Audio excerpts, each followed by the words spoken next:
and welcome back to our channel। আশা করছি সবাই ভালো আছে, আমিও ভালো আছি। আজকে সকাল থেকে বলাটা ভুল হবে, কাল রাত ঠিক 12:30 থেকে আমাদের এখানে বৃষ্টি শুরু হয়েছে। কালকে 12:30টার সময় প্রথমে ভাবছিলাম যে বাইরে কি এত আওয়াজ হচ্ছে, তারপর বাইরে বেরিয়ে দেখছি মুষলধারে বৃষ্টি আরম্ভ হয়েছে। সেই বৃষ্টিটা কালকে যে আরম্ভ হয়েছিল রাত্রে, সেটা এখনো পর্যন্ত কন্টিনিউ চলেই যাচ্ছে। এখন বাজে হচ্ছে বেলা 11টার সময়তেও বৃষ্টি একদমই থামছে না। তার মধ্যেই সবাইকে সব কাজ করতে হবে, হয়তো যার যার বেরোনোর কথা, যেখানে যেখানে যাওয়ার কথা সবাইকে সেইভাবেই প্রোটেকশন নিয়ে যেতে হবে। চলো তোমাদেরকে এক ঝলক বৃষ্টিটা দেখাই, দেখে নাও।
আর এমন সুন্দর ওয়েদারে খিচুড়ির কথা ভাবলেও খিচুড়ি নয়, আগে থেকেই আমাদের প্ল্যান ছিল যে আজকে চিকেন হবে, সেই জন্য আজকে খিচুড়ি হয়নি, চিকেন ভাত তারপরে চাটনি পাঁপড় এইসবই হয়েছে। তো বৃষ্টিটা হঠাৎ করে রাত 12:30টায় আরম্ভ হওয়ায়, আমাদের চিকেনটা আগে ঠিক হওয়ায় সেই জন্য আর আজকে খিচুড়ি হলো না। বৃষ্টিটা যদি আজকের পর কালকে এরকমই থাকে ওয়েদার, তাহলে কালকে খিচুড়ি খাবো। আর বর্ষার দিনে খিচুড়ি খেতে সত্যিই ভালো লাগে। আর রোমিওকে খাওয়া দাওয়ার পরে এক টুকরো তরমুজ দিয়েছিলাম, সেই তরমুজটা এই যে চেয়ারের মধ্যে এখন ওই তুলে ফেলেছে, আর এখন ওই নামাতে পারছে না। তো এখন বিকেল 5টা বাজে। 5টা থেকে আমাদের এখানে বৃষ্টিটা আপাতত এখন থেমেই গেছে বলা চলে। দুপুরের পর আবার এক ফোঁটা পড়ছিল, কিন্তু তারপর এখন থেমে গেছে। ঘরটার একটুখানি গুছিয়ে নিলাম, একটা চাদরও চেঞ্জ করলাম। আজকে দিদিরা আসবে তো রোমিওকে দেখতে, মা যেহেতু বেড়াতে গেছে আর রোমিও সেই জন্য আমার এখানে আছে, তোমাদেরকে বললাম। আর এই যে এখানটাও আজকে একটুখানি গোছালাম, সব কিছুই থাকে অগোছালো হয়ে থাকে, একটুখানি মুছে পরিষ্কারও করলাম। তারপর এখন দিদিরা এসেও গেছে, আর রোমিও এখন চারিদিকে ছোটাছুটি করছে।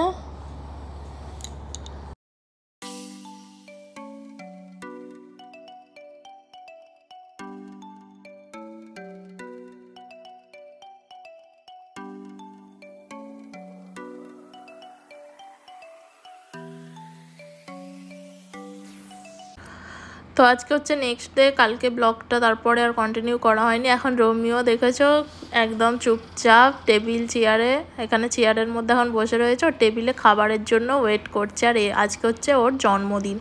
তো মা যেহেতু এখন নেই, বেড়াতে গেছে, ওইখানে আছে। মা এলে জন্মদিনটা একদিন সেলিব্রেট করা হবে, কেক টেক কাটিং করা হবে। আজকে ও যেরকম রোজকার ভাত মাংস খায়, সেরকমই আজকে ওকে ভাত মাংস আমি এখানে খাইয়ে দিচ্ছি।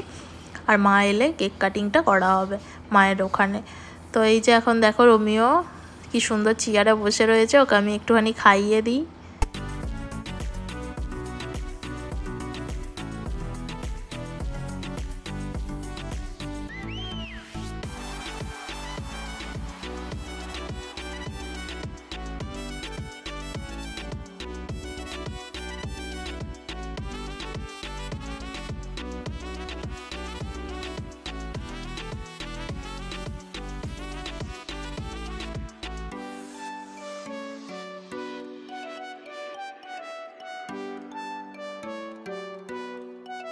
খাওয়া দাওয়ার পরে রোমিও এখন শুয়ে পড়েছে বিছানাতে। আর কি সুন্দর ওর শোয়ার স্টাইলটা দেখো, একদম অন্যভাবে শুয়েছে আজকে।